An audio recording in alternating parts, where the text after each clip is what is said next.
Coming to you live from Philadelphia, Pennsylvania. It is me, Lee Elias with We Live Hockey, with a very, very exciting topic tonight to talk about. The NHL has taken a major step forward towards returning to play the first sports league with play of multiple teams and leagues and everything coming to the table here to step up to the plate and set an example for everybody else in the world. That was the NHL Tonight theme. It felt proper for tonight. I'd like to welcome you all once again to the live stream tonight. Very exciting topic. Finally, we're talking about hockey continuing, not paused, right? So tonight's show is all about everything that has come down from the NHL front office. All the information you may or may not have, I'm going to provide to you tonight. That is the entire point of this episode. That's the entire point of the show, basically, is to provide you with that. So first things first, let me know how I sound. Am I too loud, too low? Let me turn my volume. Looks like I'm burning up a little bit here, but I'm very excited tonight. I've done a lot of research on this. I've tried to find as much information as I can, but more importantly, I want to answer your questions tonight. I want to get your thoughts on everything that's going on. I want to make sure that we're doing our due diligence for you as well as me. So I can already see the comments coming in. Sharp Shack loves Philadelphia. First comment tonight about Sharp Shack is just how wonderful Philadelphia, Pennsylvania is. He's a big fan of the city, big fan of the Flyers. Don't let any of the stuff on his page fool you. He really is a diehard Flyers fan. That's Sharp Shack. If you don't know them, check them out. Sharp Shack. Big Flyers fans. Big Flyers fans. So again, want to welcome you all again to Puckdrop. You might be watching this on We Live Hockey, Elimination Cafe, Hockey Wraparound, Hockey Rewards, or Vice Hockey tonight. This is the show we've been waiting for. This is the moment we've been waiting for, the discussion of hockey returning. So tonight, whether you're listening on the podcast or whether you're listening to me live on Facebook, the whole purpose of this is for you to ask questions. It's for you to interact. It is for you to get whatever on your chest is off your chest. It's not just about me explaining everything. However, this is how tonight's show is going to go. I am going to run down the list of everything that's happening, everything that has happened from the commissioner's message on, Tuesday or yesterday, Wednesday? Today's Wednesday, Tuesday, to what's happening in the NHL. So I'm very excited about this. We have a plan. We still have a long way to go, but we have a plan that's more than most sports leagues have right now. So once again, if you're tuning in, my name is Lee Elias. I'd like to welcome you to Puckdrop Live, the show that is your weekly escape from COVID land, and tonight we have a very exciting topic. So before I get started with the official podcast, you guys know I like to stop and start to do that. This is a little bit of a sister show. We did a show probably a month and a half ago about what may happen, and it looks like the NHL has finally come out with a plan. And if you've been following, or maybe not, you might not know what's going on out there. So I'm going to explain it to you, and we're going to talk about, again, everything from the plan that they have to what may happen to player safety. And I know there's people out there that don't agree with this plan, so I'm looking forward to it. Okay, so with that said, I'm so excited. I'm just going to get going. I hope you liked my little intro with the thing I put on the screen there. And here we go. A plan has emerged for hockey, the NHL, to return and finish the 2019-2020 season. Good night, everybody. Good night. Good evening, everybody. My name is Lee Elias. You are listening to Puckdrop Live. If you're listening to it on Facebook, Puckdrop Live. It's tough to say.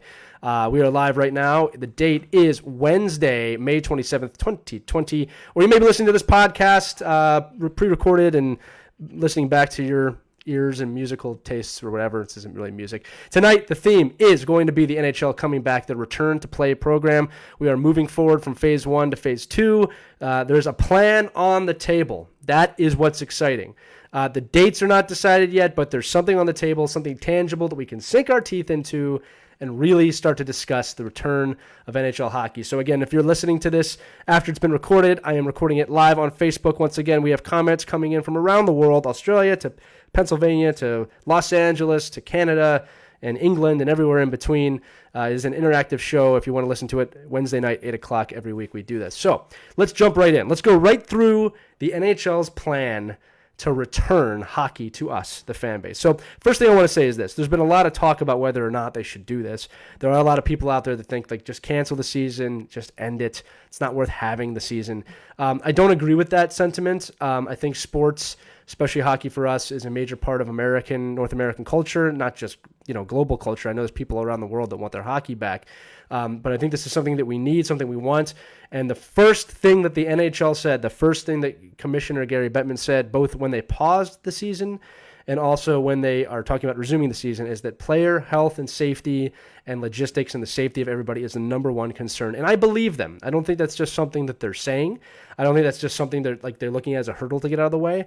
I don't think they would be doing this if they didn't think logistically they could make it happen. And they've self-admitted that there's a lot of hurdles still on that front that they have to overcome, but it's favorable at this point. I think, once again, with no fans in the building, minimal staff, players staying quarantined, which is going to be tough on them, but they will do it. Not to mention daily checkups to make sure that they have not contracted anything, much less COVID-19.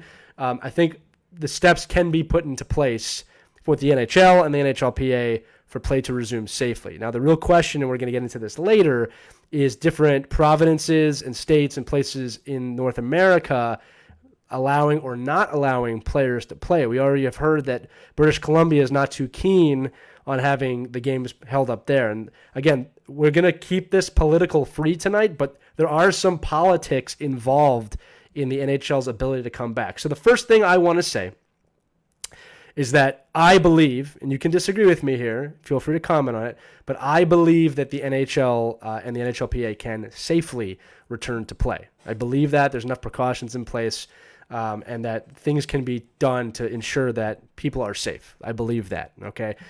Took a while to get there, but it did. The next thing I want to bring up, because we know this is a 24-team playoffs, okay? So 24 teams will qualify for the postseason. It means that, and this is the first order of business that the NHL conducted last night, the 2019-2020 regular season has concluded. That is now official. There will be no more regular season games.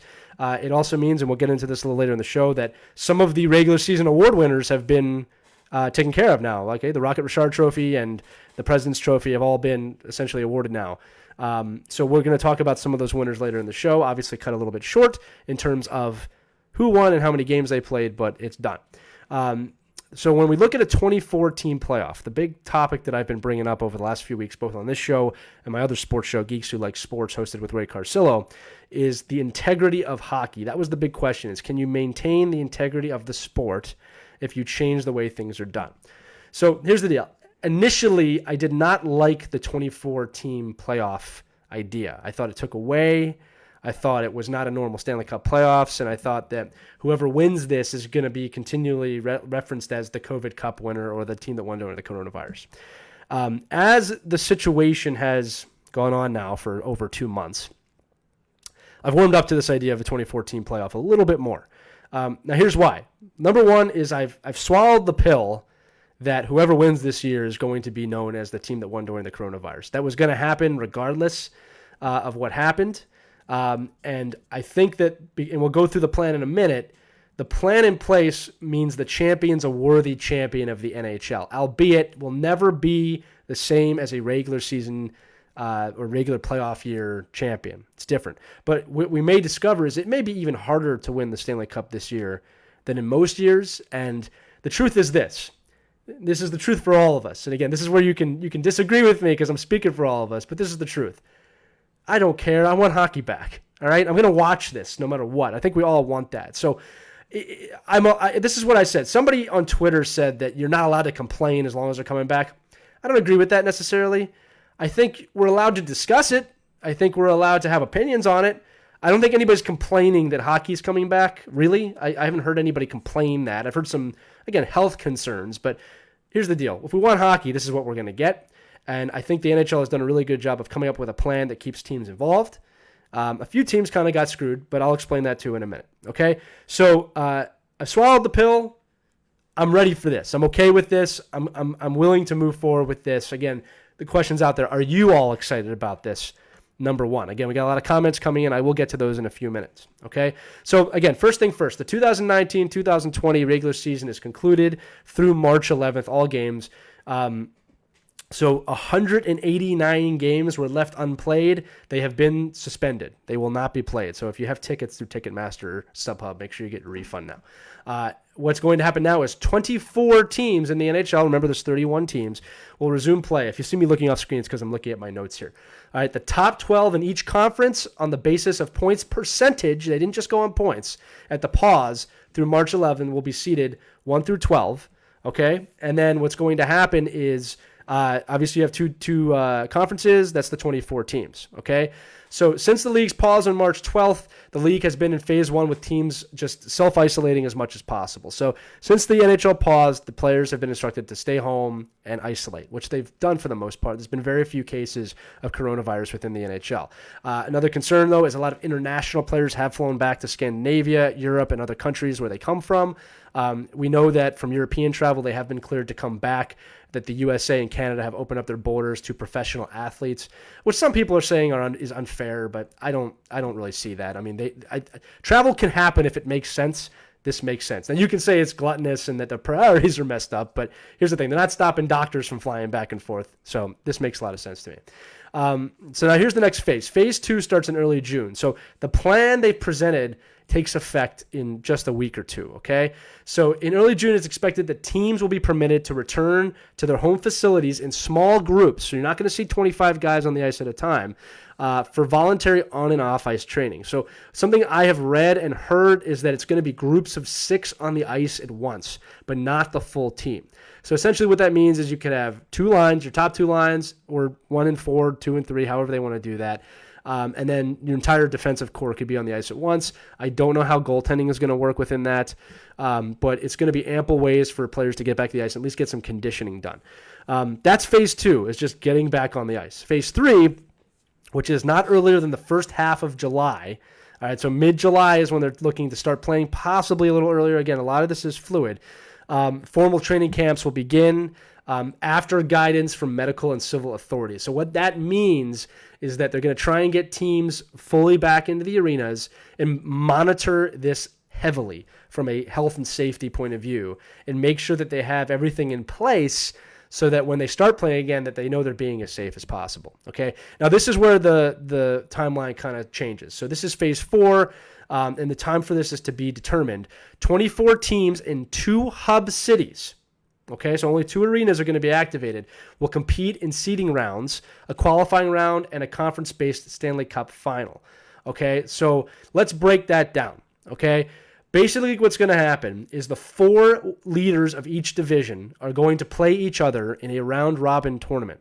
So if you're looking at the Metropolitan Division, that's going to be Washington, Philadelphia, Pittsburgh, and I believe it's Carolina. Okay. So they're going to be playing each other in a round-robin series, and then they will reseed each other based on that. So if the Flyers come in and beat all 3 teams, they'll be the number 1 seed, assuming there's no tiebreakers or whatever the tiebreakers are, in the Metropolitan Division. This is smart because it gives them time to get some games going that are meaningful. They're not just preseason games, and they're all guaranteed a playoff spot. Again, 1 through 4 in each division are guaranteed a spot in the playoffs. At the same time this round-robin tournament is going on, right, the other teams that are outside of the playoff line, teams like the New York Rangers, teams like the Montreal Canadiens, the Florida Panthers, are going to be playing in best-of-5 series. I have the matchups here. I'm going to read them to you in a minute. They'll be playing in best-of-5 series to qualify for the normal Stanley Cup playoffs. Okay, so the teams, again, that are qualifying, this is the round-robin seeding for the first round. Boston Bruins, Tampa Bay Lightning, Washington Capitals, Philadelphia Flyers, right? Then the best-of-5 qualifying round will be the Penguins versus the Montreal Canadiens, the Carolina Hurricanes versus the New York Rangers, the New York Islanders versus the Florida Panthers, and the Toronto Maple Leafs versus the Columbus Blue Jackets. That's the Eastern Conference, okay? So, again, the round-robin seeding is the top 4 teams, or the top 2 teams in each of the divisions in the Eastern Conference. So Boston, Tampa Bay, Washington, and Philadelphia will play in that round-robin tournament to reseed. And then the best-of-5 qualifying rounds, that's what they're calling it, is a qualifying round, is Pittsburgh versus Montreal. That's the 5th versus the 12th seed. The Carolina Hurricanes, the 6th seed, versus 11, the New York Rangers. The New York Islanders will take on the Florida Panthers, that's 7 versus 10, and the Toronto Maple Leafs will take on the Columbus Blue Jackets, 8 versus 9. That's a best-of-5 series. When those series are done and the reseeding is done, you will enter the full Stanley Cup playoffs. Now, let's just analyze this and go to the Western Conference real quick. So in the Western Conference, the round-robin seeding is going to be St. Louis, Colorado Avalanche, the Vegas Golden Knights, and the Dallas Stars. Those 4 teams will play each other.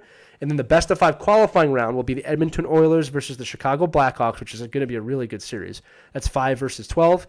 The 6 versus 11 matchup is the Nashville Predators versus the Arizona Coyotes. The 7 versus 10 matchup is the Vancouver Canucks versus Minnesota Wild. And the 8 versus 9 matchup is the Calgary Flames versus the Winnipeg Jets. Now, let's talk about this qualifying round, because this is probably the most controversial part of this situation, right? Keeping in mind that it's unprecedented. So every team in the league had somewhere between 13, 14, and 10 games left before the NHL regular season ended. So when you look at statistics and you look at the possibilities of teams getting in, there's a lot of scenarios of turnaround when you never know what was going to happen. So the expansion from the 16 to 24 teams encompass that aspect of it. If these teams had a chance, so now we're going to have a 5-game playoff to get in, keeping in mind at the same time that round robin is going on, so all the teams are playing meaningful games to enter the playoffs. This is the part of the postseason that is the hardest pill to swallow, because it's unnatural, right? This is not how a season ends, right? So this is the part most people are going to have questions about. This is the part most people are going to scoff about. Because here's the deal. One of those teams that's not in the playoffs by traditional standards, one of those 12 seeds, 11 seed, 10 seed, or 9 seeds is definitely going to win their series. I think it's very unlikely that all the outside, the 17 through 24 teams, all lose their series, right? It's not unheard of, and this was a fear of people, for Patrick Kane to activate himself and win a series for the Chicago Blackhawks or the Rangers, who are completely healthy now. A lot can happen. I'm looking at these teams. A lot can happen here. And again, we'll get into that situation in a minute. But it's an exciting format. It's going to be hockey that you want to watch, right? But it is not normal. With that said, nothing about what's going on in the world right now is normal. Nothing has ever happened like this before. This is all unprecedented, so it's not surprising that the NHL brought an unprecedented solution to the game. And again, I want to compliment the NHL for not just mailing it in. They've been discussing this for months. They're trying something. As a fan, I appreciate that. Okay, so I'm going to stop moving on from here real quick, because I want to talk about everybody's thoughts from the round-robin seeding and the qualifying round. So if you have questions on that or comments on that, let me know what you think about this portion of it before we get to the semi-finals, the quarterfinals, semifinals, and the conference finals and the cup final, which I'm going to explain in a minute, because those have some changes too. While you're writing your questions, let me just read this again. So City 1, okay, which has been undetermined. I'll go over the locations in a few minutes. City 1 will host the Eastern Conference. These are the teams in order right now: the Boston Bruins, Tampa Bay Lightning, Washington Capitals, Philadelphia Flyers, Pittsburgh Penguins, Carolina Hurricanes, New York Islanders, Toronto Maple Leafs, Columbus Blue Jackets, Florida Panthers, New York Rangers, and Montreal Canadiens. God, it feels good to say those names again. City 2, which will host the Western Conference playoffs: St. Louis Blues, Colorado Avalanche, Vegas Golden Knights, Dallas Stars, Edmonton Oilers, Nashville Predators, Vancouver Canucks, Calgary Flames, Winnipeg Jets, Minnesota Wild, Arizona Coyotes, and the Chicago Blackhawks. Maybe they are the dark horse. Okay, let's get to your comments real quick. Okay, Ray Carcillo says, just give us hockey. Well, Ray Carcillo has been giving us hockey on NHL 20, which I'll be doing after this episode. I will talk to you about that in a minute. Edward Elias, who's my father, says, would you just start the show already? Still the last guy out of the locker room after the game. My dad's referencing that I loved hockey so much growing up that I never wanted to leave the rink. Especially when that Mortal Kombat machine was there, and he would come in, I'd be playing Mortal Kombat, and one time he left me at the rink, and I had to walk all the way home, and that was the day I realized, don't bite the hand that feeds, and that I love Mortal Kombat and hockey. Let's keep going here. I got a lot of likes. All right, so Dan Saunders says, it's agreed, it's more about getting hockey back than who wins. Absolutely. I mean, sports, again, it's a North American part of our culture. It will be so nice to have sports back, any sport. But for us hockey people, it's going to be huge. Mark Polypoller all the way from Australia. It's their job, their income. It's the same as in Australia. People complaining that the AFL is making a return, but they can't go play their sport. It's how they make a living. Yeah, a lot of people don't remember. Players do not get paid unless they're playing games. So the NHL players, while they're totally fine financially, they're not getting paid. This is their job. So that's something. We'll get into the business side of this in a little bit. Mark Pollard also says the Central is going to be good. The Avs will hopefully be all healthy. Yeah, so the health of teams is something that's very interesting here because every team's going to be very healthy going into the playoffs. That's unprecedented too. We've never had a scenario where every team's going in really healthy. I mean, for the most part, unless someone had a really long-term injury, there's guys coming back now. They're not going to be beat up from the season. They've had essentially an off season to heal and get ready. So this has the potential to be really bad hockey or unbelievably good hockey. And my guess is the first few games are going to be weird. But when they get into the later rounds, man, this might be unbelievable. All right, let's keep going here. At least the Leafs have a chance to make it past the first round and lose to the Bruins again. It's going to be very interesting to see what the Toronto Maple Leafs do because nobody's forgotten that they lost to a Zamboni driver this year. All right, Nick Gibson said, I'm glad to finally catch one of these live. But to add to the Kane thing, Price could steal a few games or series as well. Absolutely. Nick Gibson talking about Carey Price of the Montreal Canadiens. And this goes back to what I said. There's no way one of these outlying teams does not get to the quarterfinals. And again, it's going to be on the teams that made the playoffs to do it. And this is where people go, well, that's not fair. They might not have made the playoffs. This is the hand that has been dealt. So this is the playoffs, right? Like this is the playoffs. Any team that goes into this qualifying round, any team that goes into this not serious doesn't deserve to be in the playoffs anyway, right? You better be going in and ready to go, all right? Because this is it. This is for the cup. It'll be interesting. Sharp Shack, again, huge Philly fan, said, would they use Team City that isn't in the 24, say Detroit? Great question. I will read you the cities right now. So these are the 10 cities the NHL is considering and to play the games in, and they're only going to pick 2. So some of these are not playoff cities. So here we go. Chicago, Illinois, Columbus, Ohio, Dallas, Texas, Edmonton, Alberta, which is probably not going to happen, Las Vegas, Nevada, Los Angeles, California. Los Angeles is not in the playoffs. Minnesota, St. Paul, Pittsburgh, Pennsylvania, Toronto, Ontario, and Vancouver, British Columbia. Those are the 10 cities they're considering. My guess is when they're doing this, they're looking for secluded places with a lot of hotel space, a lot of places they can quarantine their players without massive crowds showing up. I think one of the big logistics of this is people are going to want to go still and tailgate, and it's not going to be allowed. So they're going to have to really think about that, where these arenas are located and the structures. And the reason they have 10 cities, somebody said, why do they have so many cities? Is because they don't know state by state or province by province what government officials are going to allow. It's very possible that the governor of Illinois just says, we're not doing it. I don't want you here because of health and safety concerns.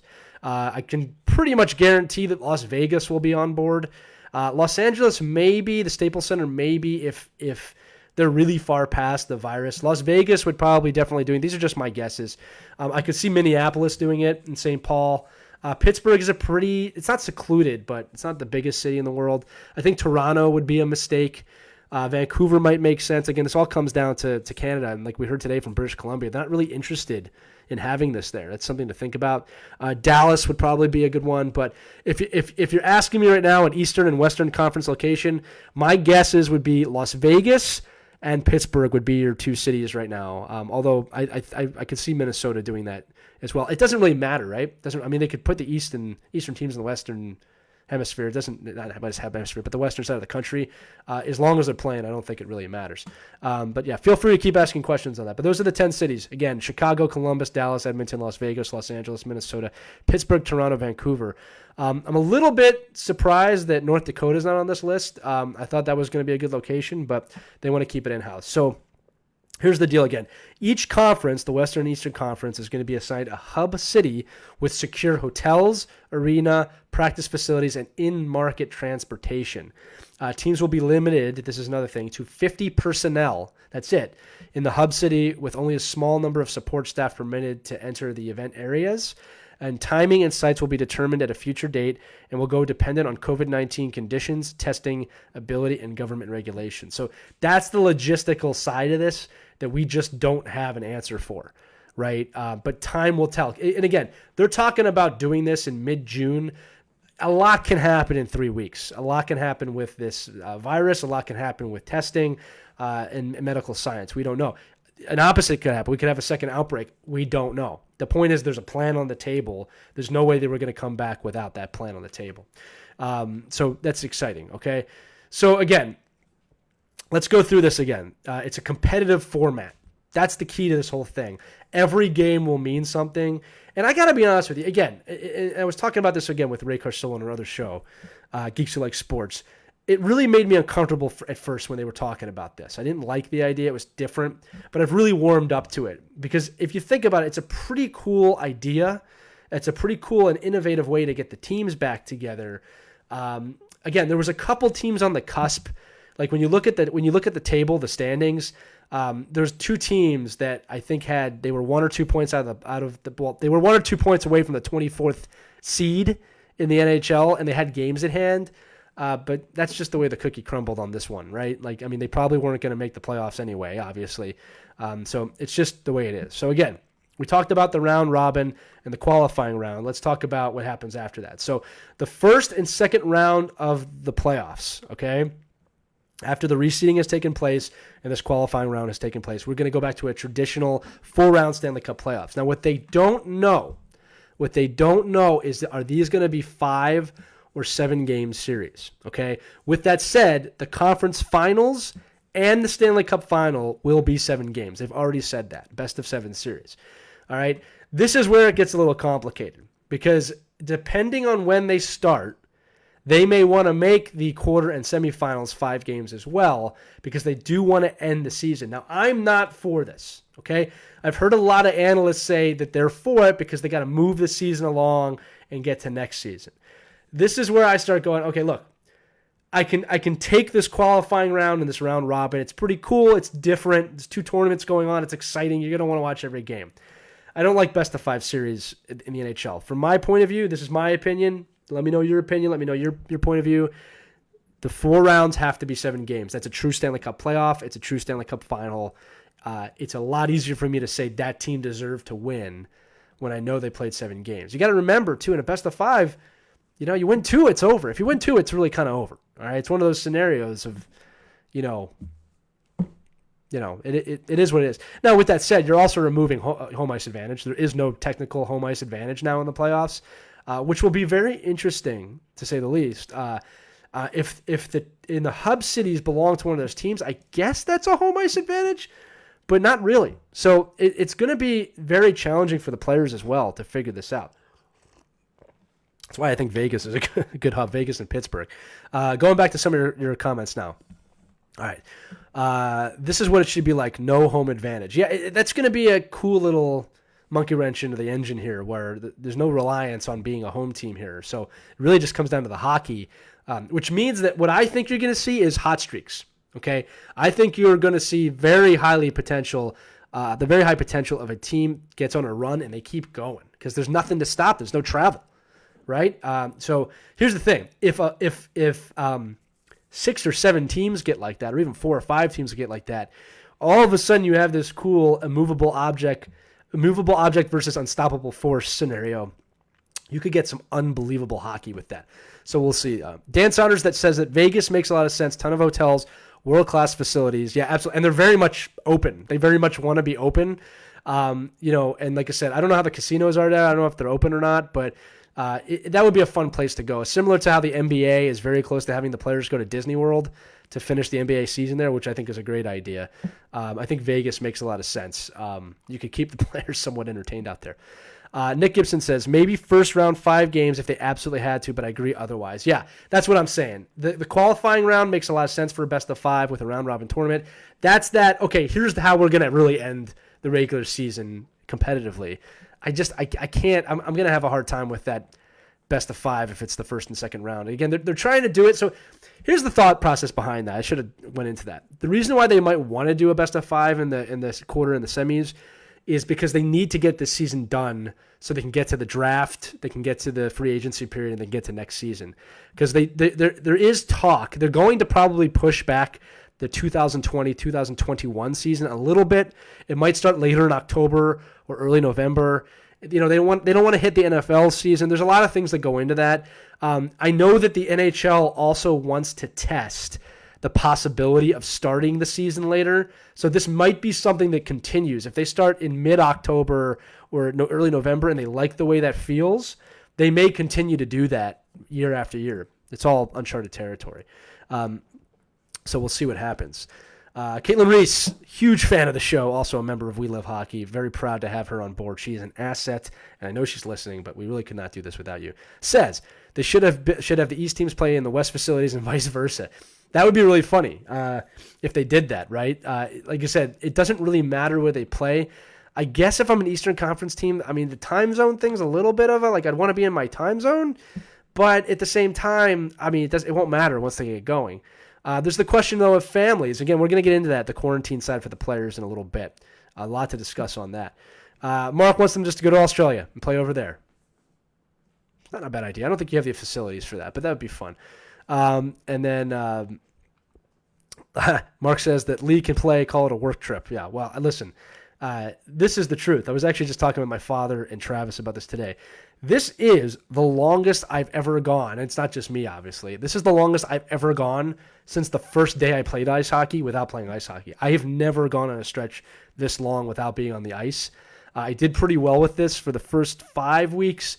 Then it started to eat at me, and now I'm starting to yearn for it hard. And I'm not going to lie to you, watching the NHL is not going to make that any easier. Funny enough, I put a basketball court outside my house. My cousin came over and painted the lines and everything like that. And we actually been playing basketball a lot here. If Travis is listening, horrible jump shot. I'm not much better, but practice makes perfect. Anyway, we don't talk about basketball on this show. So Caitlin makes a great point. Half the guys aren't in their team's time zone right now anyway. It's a really good point. Yeah, I know. I really miss skating. That's killing me a little bit, but we'll survive. We got to keep going here. All right, so let's keep going here.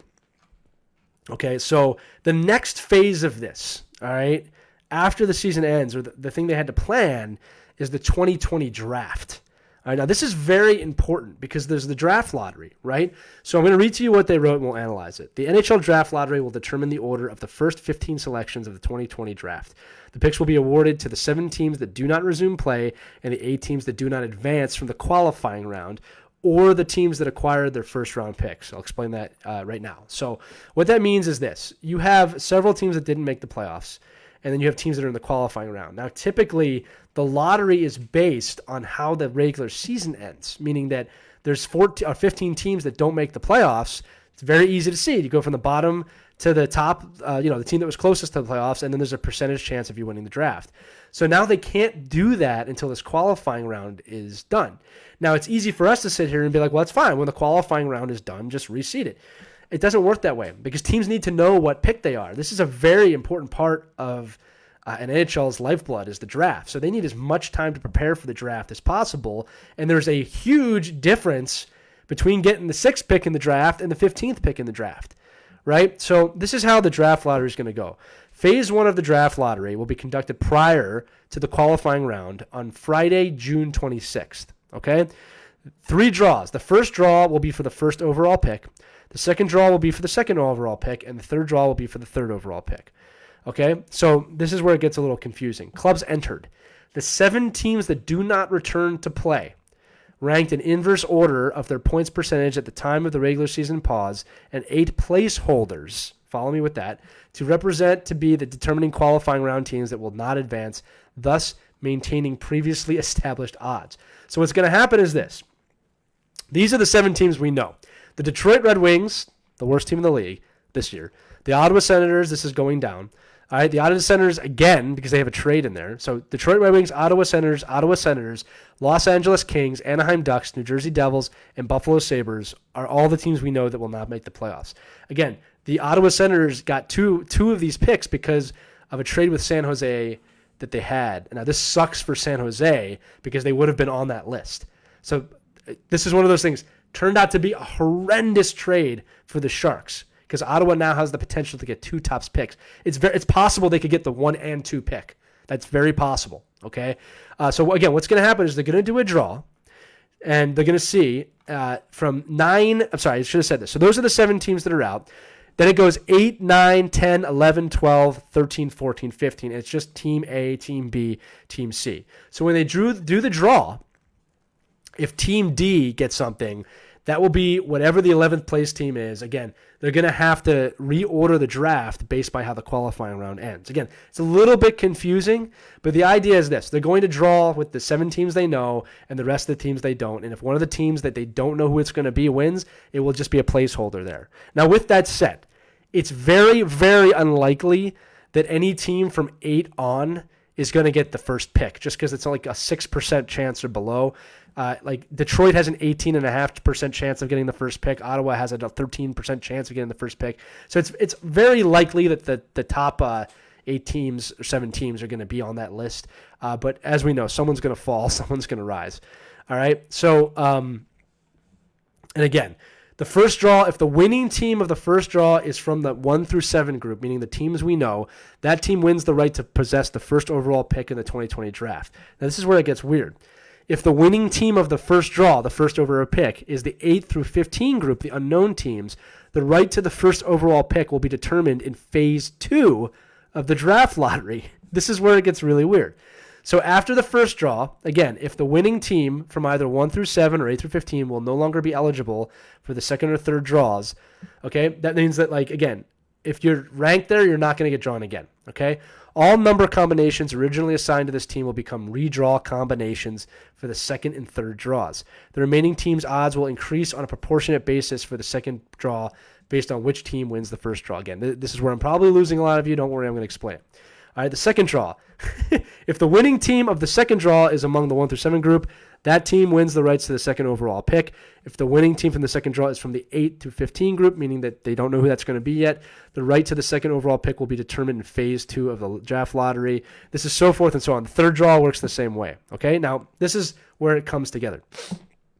If all 3 draws are won by teams in the 1 through 7 group, which is likely, again, so if the first, second, and third pick are teams that we know already are not in the playoffs, it makes everything easier. The winning teams receive the respective top 3 selections. The remaining 4 teams in the 1 through 7 group not selected in the 3 draws are assigned NHL draft positions 4 through 7. This is how it's always worked, okay? In inverse order. The next 8 draft positions will be assigned to the 8 teams that do not advance from the qualifying round in inverse order of their point percentage at the time of the regular season pause, okay? In these circumstances, Phase 2 of the draft lottery would not be necessary. So again, if 1, 2, and 3 go to Detroit, Ottawa, or Los Angeles, we're done. We're set. We're fine. They know how to get the order.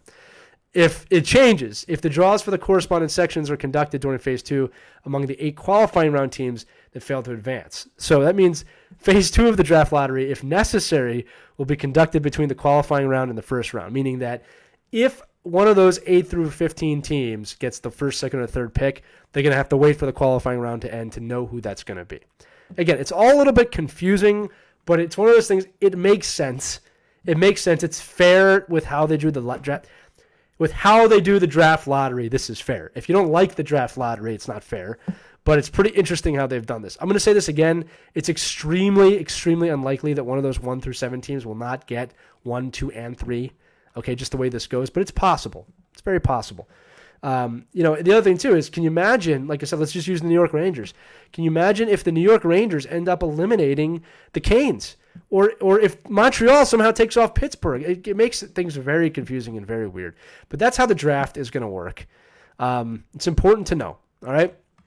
Let's get back to some of your comments. Again, thank you for listening to Puckdrop Live. My name is Lee Elias. You're listening to us on We Live Hockey, Elimination Cafe, Hockey Rewards, Hockey Wraparound, or Hockey Vice. One of those. Okay, let's go. A lot of people saying that it's been tough for them too without hockey. A lot of people here did not get a chance to play or watch it for the first time. Ray Carcillo says he misses hockey starting at 4 p.m. because he's on the West Coast in L.A. Just California love. Ray, make up your mind. You from New Jersey or California or both? I can't remember anymore. Mark Pollard says he went 18 years without playing inline or ice hockey that he started. I'm hearing you guys. I'm with you like that. It does suck. But listen, if that's the worst problem in the world right now that we're not playing, it's pretty strong world. Okay, let's keep going here. Let's see. Mark Pollard says, I went from playing 5 days a week to nothing for those 18 years. First game back was 51 degrees Celsius. That's really hot, by the way. For those of you who don't know Celsius, that's extremely hot in the shed I played in. I don't know what that is in degrees, but that's well over 100 degrees Fahrenheit. Nick Gibson, it could get very interesting if they do the draft mid-playoffs with trades and all. Yeah, they're definitely not going to do the draft in the middle of the playoffs. They will wait till the cup is given out before they do it. Now, it'll be very quickly after that, and there's not going to be an NHL Awards show this year. So, they're going to be able to move the draft and the offseason and the free agency period very quickly. I'm going to guess it's going to be just a month, if that. You got to keep in mind, too, because a lot of people say it's going to be a short offseason. So let's just say they start playing in July. They get done somewhere late August, potentially early October. It really depends if they do that 5 or 7 game things. They're going to probably take a month off and then start up again. A lot of people are saying, well, that's a really short offseason. They just had an offseason. So you have to keep in mind, too, as teams get eliminated, they're done. That's another thing people think, it's 2 months they're playing. Only 2 teams are going the full length here, So, 2 teams are going to be very tired and potentially very injured. But that's really no different. I mean, they had time off and, again, unprecedented times, right? Let's keep going here. So, Edward Elias, haven't been on the ice in 80 years. And that's funny, Dad, you're 80 years old. Lee used to pick my age as his number. That's true. I'll tell that story in a minute. Everybody in the rink knew that I was the old guy. True story. So, my father was born in 1940. Just to date you, Dad. When I started playing hockey, he was 56 years old, and I thought it would be funny to wear 56 on my back, so I did. I don't wear 80 today, though. I wear number 9, so I'm trying to go down in years. I love you, Dad. I love you very much. Okay. Mark Pollard says, it was in a shed with no fans or ventilation. In summer, it's still 38-plus degrees at 7 p.m. So for those of you who know this or don't know this, in Australia right now, they're heading into winter. So it's actually going to be more hockey weather there than here because it's the opposite hemisphere. So, Mark, it'll be getting cold there soon, which is nice. Okay, so Ray Carcillo says, I can still enjoy the early start times for sports out here, even though I'm from New Jersey. That's fair. I was just saying, you said California Love, which was a very popular Tupac song. Just trying to see where you're at, okay? Ray loves California but hates to admit it, and he hates New Jersey but hates to admit it. But I know, and now you know all. He's steaming in his room. I can see him rolling his eyes at me right now. Okay, so Pete Stump says 51 degrees Celsius is 123 degrees Fahrenheit. It does not get that hot in Philadelphia. Maybe in Vegas it gets hot like that. That's crazy. You must have lost a few pounds that way. And my dad says, love you too. Thanks, Pop. I love you. All right. And Ray is enraged now. Ray from California or New Jersey, we all forget.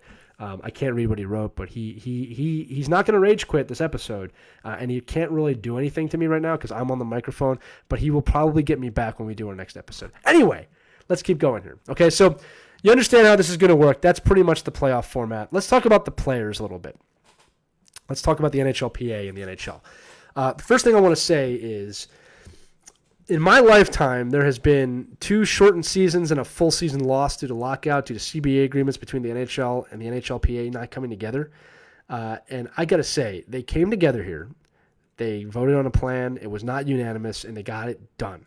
Now, again, we are not 100% going to have hockey yet. All that exists right now is a plan, but they would not have announced this formally if they did not plan on doing it.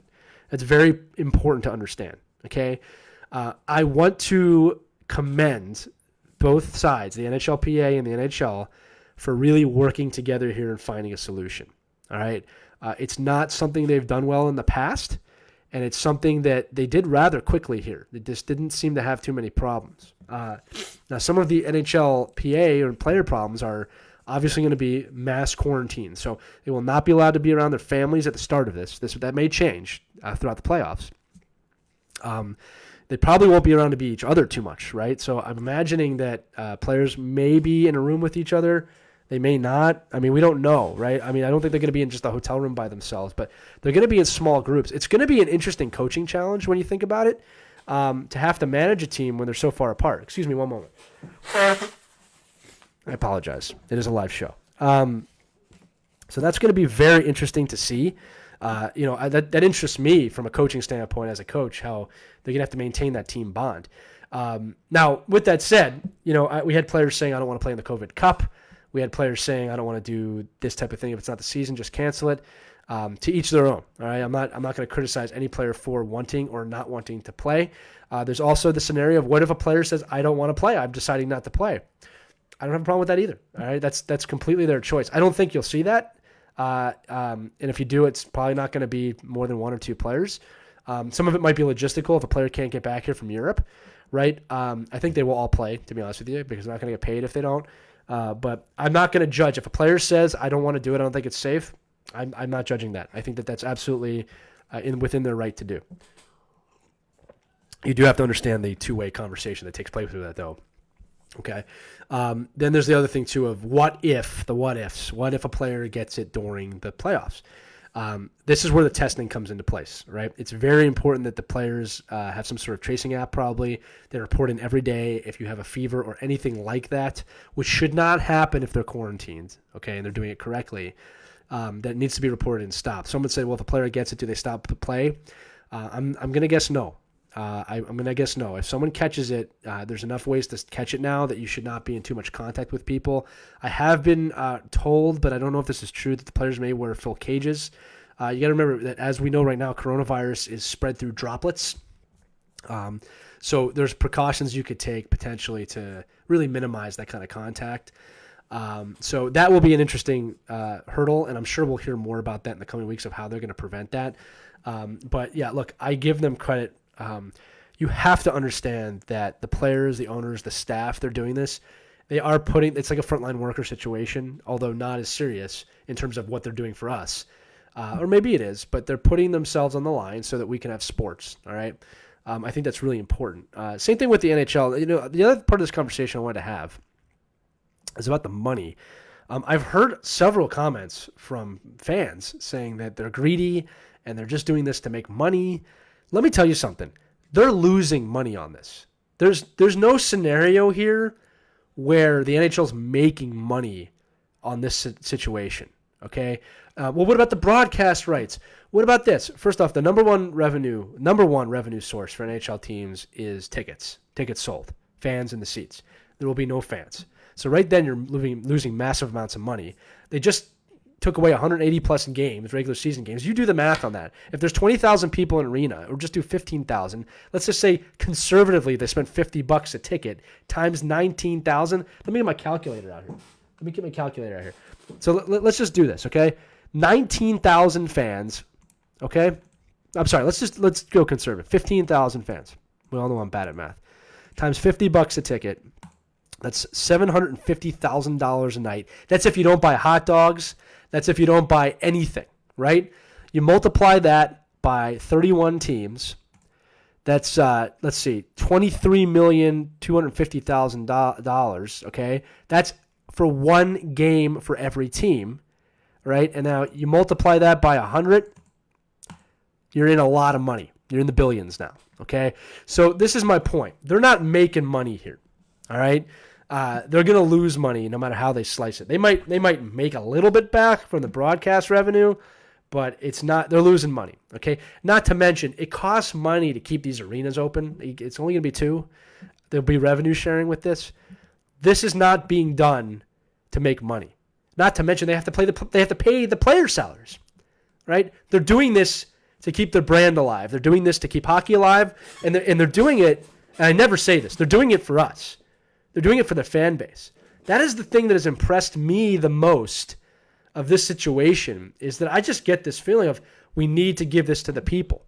All right? Yes, we need to do this to survive as a business so we can make a ton of cash in the future.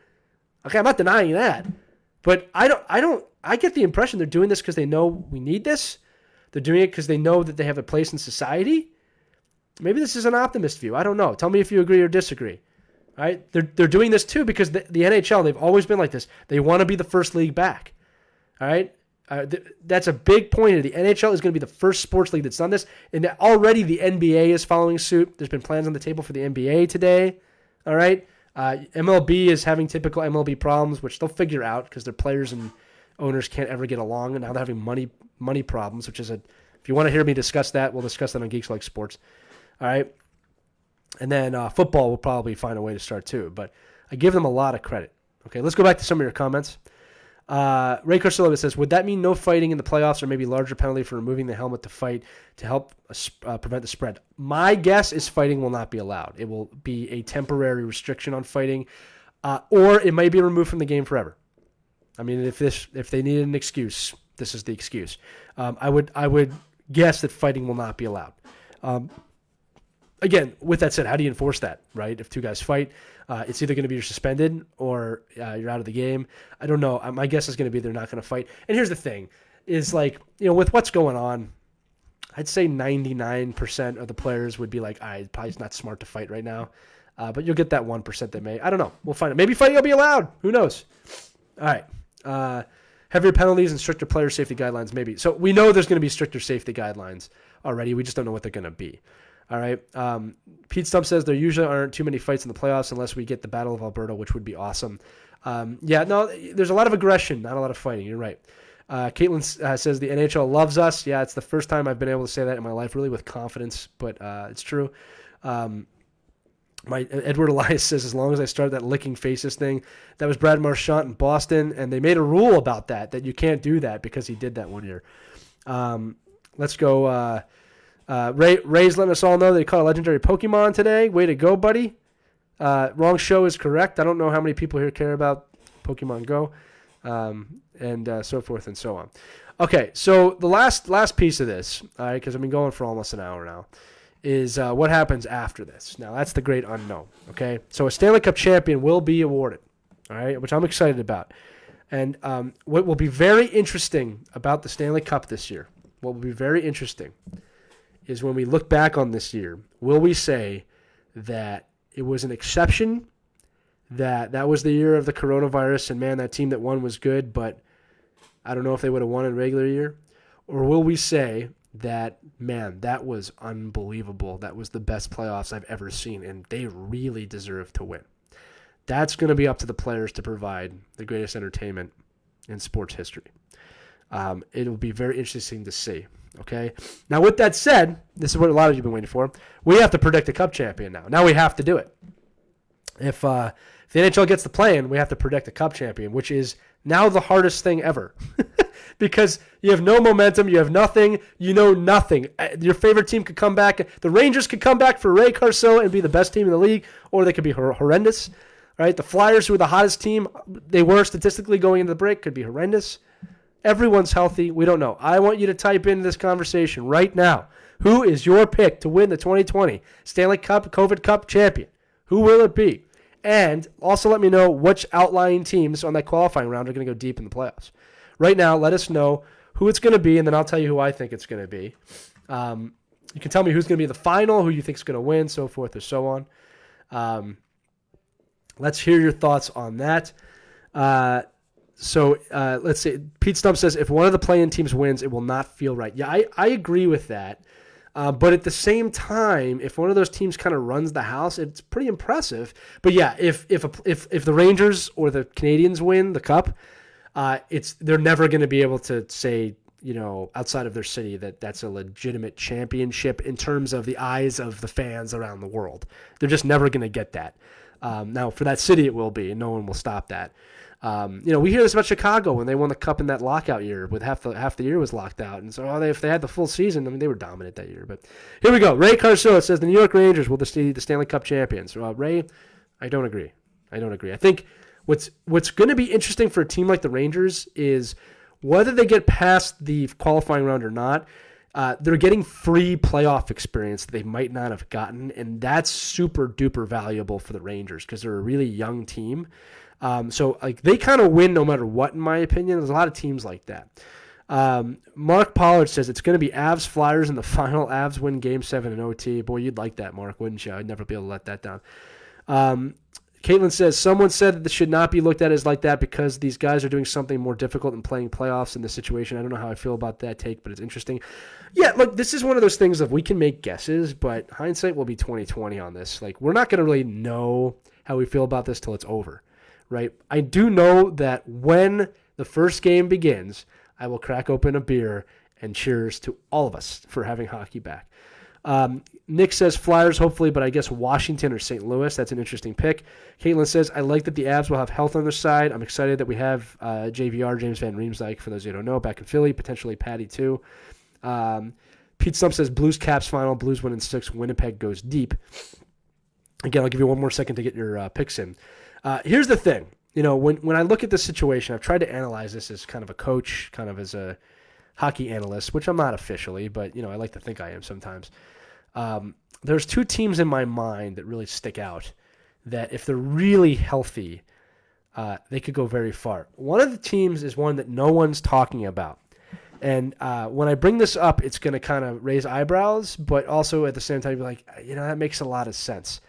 My 2 teams from the East, okay, the team that I actually think is really dangerous is the Tampa Bay Lightning. You have to remember what this team's been through. They lost in the final, then they got swept in the first round after winning the President's Trophy last year. Embarrassing, right? They've missed the playoffs in the last 3 years. This is a team who's been through a lot, and then when they're second place in the division, the season stops, and they're healthy, and the Stamkos is healthy. I think Tampa Bay is real dangerous. With that said, and I hate saying this, but Pittsburgh is dangerous. You have a healthy Crosby, Malkin, the whole team. They've reset. It really changes things. I'd love to say the Flyers. If the Flyers start as hot as they were when they left off, they have a very good shot. But I can't run on the hope of that. But I think Tampa Bay is a team to look at. And Boston, too. Obviously, the Bruins are a very good hockey team. I can't deny that. But Tampa Bay, there's something about the Lightning, that really is striking me there. When it goes to the Western Conference, again, it's tough, right? Like St. Louis could be there again. They've been consistently good, but who knows? And Avalanche are a great pick. The Knights might be ready to do it. The Knights are a team that really have a lot going in. It's very possible. But yeah, I have a feeling about Tampa Bay. I could see Tampa Bay going pretty far. And again, it's a team a lot of people are talking about. Again, that's not what I hope happens, but that's what I think is going to happen. Some more people coming in now. Again, Blues Caps again. Yeah, I agree too. Watching them shut us out was rough this season. I could see them going far. Tampa Bay is a team to watch out. Okay, so yeah, keep putting your predictions in there if you want. Before we finish the episode, I want to go through the NHL Award winners for this year that we know because the regular season's ending. So Ray Carcelos just said the Rangers getting playoff experience could pay dividends in a couple of years, especially for guys like Shesterkin, their goaltender Igor, who is now also healthy, which is, he needed a break, right, Ray? For those who don't remember, he got in a car crash he was really hot, and then he got in a car crash in Brooklyn, stupidly, and he wasn't the same when he came back, and then this pause kind of happened. Very interesting goaltending situation now in New York. With Shesterkin, Lundqvist, and their other goalie, whose name escapes me at the moment. Someone will put it in the comments in a minute.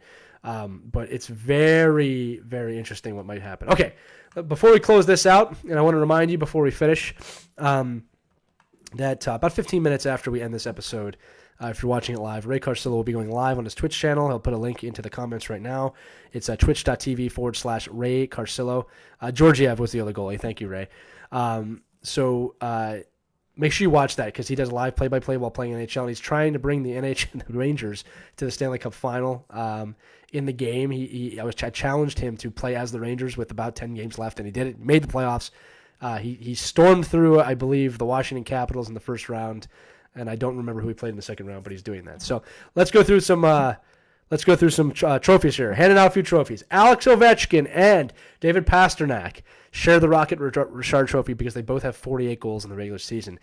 Devastating that Ovechkin was not able to get to 50 goals this season. Absolutely, completely out of his control and completely understandable. Definitely would have done it, though, and I think we all know that. So this brings up another quick side point. People said, well, how does this affect his run to get to Gretzky and the goal record?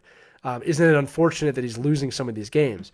It is, but you have to remember that Gretzky did not play 82-game seasons for most of his career.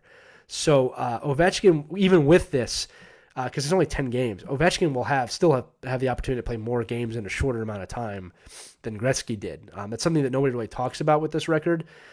He's not going to break the record in as many games as Gretzky did. That's virtually impossible. But I don't think this really hurts him.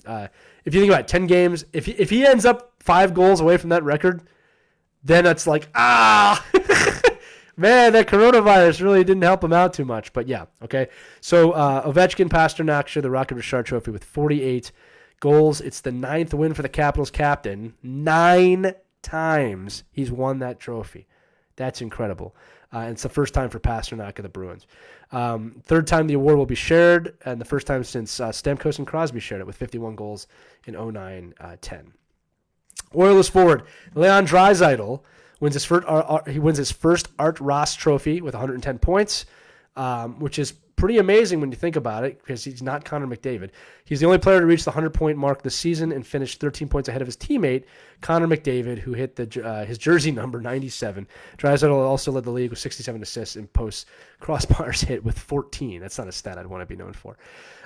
This also means that the Bruins are the President Cup Trophy winners for the year. Unlike NASCAR and unlike European sports, they don't really care because we don't play for the President's Trophy in this country. It is an honor, and it does say a lot. They were probably going to win that anyway. So I don't think this is a big surprise to anybody or things, but congratulations to the Bruins on that. They had 100 points at the time of the pause and the best win percentage. It's the third time they've won it in the last 14 seasons, actually. So that's funny to know. Tuukka Rask and Yaroslav Halak will share the Jennings Trophy for fewest goals allowed. They both played at least 25 games. That's the prerequisite for winning this. The tandem allowed 167 goals in 70 games. That's a 2.39 goals against average, or goals allowed per game average, which is pretty good. All right. So other statistical notes real quick. As we said, Ovechkin's going to be denied his 50-goal seasons, which is tough because that would have been his 9th, and he's never going to be able to get that. But that's the way the cookie crumbled. Again, these are funny. McDavid's going to fall short of his 4th straight 100-point season, but he would have got there. We all know that. Panarin of the Rangers, Pasternak of Boston, McKinnon, Nate Mack of Colorado, they were all on pace to hit 100 points. This is a sad one. The Buffalo Sabres will miss the playoffs for the 9th straight season. Can't get even a break in this year. They played their last game on March 9th, meaning this could be a very long offseason if we're not seeing a 2021 season until November or December at the earliest. You got to think about that. March, April, May, June, July, August, September, October, November. There may be an 8-month offseason. This is what I'm going to say to the Buffalo Sabres organization. Get your crap together. It's unacceptable that you've sucked this long. It's really unacceptable. It's unacceptable for the Oilers, too, when they sucked that long. You have so much time to get this together. You were a very proud franchise for many years. Get it together. This is devastating. Be better. Detroit's going to be better before you at this rate. So according to the NHL and NBC research team, if Buffalo had beat Montreal, this is I love how they put this in the gut. If Buffalo had beaten Montreal in regulation on March 12th, the day of the pause, they would have been in the playoffs. Thank you, NHL and NBC, for making Buffalo feel horrible. This is what I always say. It's not one game. It's the culmination of the season. There's a lot of games they could have won to do it. It sucks that it looks like, if we just won that game, it's the whole season. Okay. Detroit owns the top odds for the first pick. We know that. How good is Brady Tkachuk and Brad Marchand at getting under the skins of opponents? They led the NHL with penalties with 47 to 45 respectively. Senators defenseman Thomas Chabot is your ice time leader, averaging 22:30 per game. That's 2 minutes 54 seconds more than Drew Doughty, who finished second of the LA Kings. And finally, David Rittich of the Flames is your shootout king with a 6-0 record and only 2 goals allowed in 21 shots against. So that's kind of the end of the NHL regular season for you. It will not be a regular season that is missed. It will be a regular season where that's where the big what-ifs are going to come out of this situation. So let's keep going here. Ray, again, he's going to be live on Twitch in a few minutes. Beat Washington in 5. He's up 3-1 on the Buffalo Sabres right now. So they did make the digital playoffs. We'll see how that goes. Let's keep going here. Nick Gibson, Buffalo looked good early on too. It's an organizational problem, and they really need to fix that. I am fascinated with ownership and general managementship, and I have offered many times to talk about this on the show, but it does not get the votes for me to talk about it, and I respect my audience, so whatever they want to talk about is what they're going to talk about. Maybe I'll do a special side episode one day. Ed Elias says the team with the best coaches has the best shot. I would say that's true. I think coaching is going to be a major part of this. I think goaltending is going to be a major, major part of this. If a goalie gets really hot, again, no travel, no home games, no away games, a team could get really hot during this playoff run. The last thing I want to say before I jump off, and feel free to throw in your comments now, your last comments here, is that one of the things that got me really excited today was obviously I was excited when they brought this plan to the forefront. Again, a lot of people saying, hockey's back. We have a plan. That's the truth, right? We have a plan, and it looks like it will be back, and hopefully it will be back. But the plan was the big step, and it's the brick wall we had to get through. The thing that got me really excited today is teams started sharing pump-up videos and hype videos, and players started talking about how motivated they are to win. And again, I said this earlier in the episode, I see real determination here in a lot of players. When all the jabbering's done, they want to win. These are professional athletes. And today I saw that of every team seems to be in that, we've got a shot to win this thing, right? Especially the teams in that qualifying round, we got a shot to win this thing. Some of them will be made a fool. Some of them will be underdog heroes. Above all, I am very excited to have any form of ice hockey on my television, or sport for that matter. I'm very excited to be able to share that with all of you, to have conversations again about the game and not the damn coronavirus or anything else going on in the world. Again, this show has always been a platform to get away from that. But how exciting will it be to come on here weekly and really discuss things like that if we have a chance, right? Also want to let you know, for those of you listening, you waited for this whole episode, a new show called Eliminated Indefinitely will be coming out here in the next 48 hours. It is going to be very much an Elimination Cafe series. It is called Eliminated Indefinitely. Keep your eyes peeled for that. I am announcing that officially right now. It has been shot. It is being edited. It's almost done. It's going to very much be like Elimination Cafe with some few special additions to it.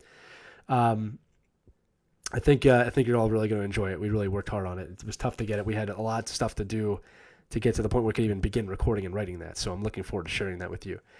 But keep your eyes peeled for that. Make sure, please share it. Make sure you please comment on it. Do everything you can to get that out there because we work really hard on that. Here comes the sappy part of the show. I want to thank you once again for listening. I want to thank you all for all that you're doing wherever you are in the world. This is a global show now. I appreciate that you come on here and listen to me jabber for an hour and that you're willing to have a conversation with me and really save me in a lot of ways to be able to do this and doing this. And, I really hope wherever you are, things are well for you or going well or you're finding a way through the navigating this situation. Just remember that there's someone out there for you all the time. I'm here. This audience is here. This community is here. If there's everything you ever need, make sure to reach out. I appreciate you and appreciate everything you're going through and really glad we could share this. I do have to say this comment. Pete Stump says, slaps Travis with a fish. Boy, do I want to do that, but it's tough to get fish right now. But we'll see that. He might be listening, Travis. Anyway, folks, I think that's going to end it for today. One more time, if you don't remember, make sure you check out Hockey Rewards if you haven't already. We're giving away jerseys there. We're also going to be selling those jerseys for charity. 100% of the profits from those jerseys are going to the Penalty Fox Foundation. Great group of guys. Again, great jersey. If you haven't seen it yet, go to hockeyrewards.com. Being run by my two friends, Caitlin and Travis. They're working very hard on that, and we're making it work. So, once again, for Puckdrop, I said it right. I'm Lee Elias for We Live Hockey, Hockey Wraparound, Hockey Rewards, We Live Hockey, Elimination Cafe, and Hockey Vice, which I think this is on tonight. Thank you so much for watching. Thank you so much for tuning in. Make sure you tune into hockey on Ray Carcillo's Twitch stream, twitch.tv/Ray Carcillo. There it is. You just put it in the chat. Starts in 15 minutes as he takes the New York Rangers to the Stanley Cup Final with live play-by-play. I'm going to say this again. If you haven't watched this, check it out. It's really fun and really funny. Ray does a great job. You guys have a great one. Remember, hockey never stops, and we'll see you next week on Puck Drop.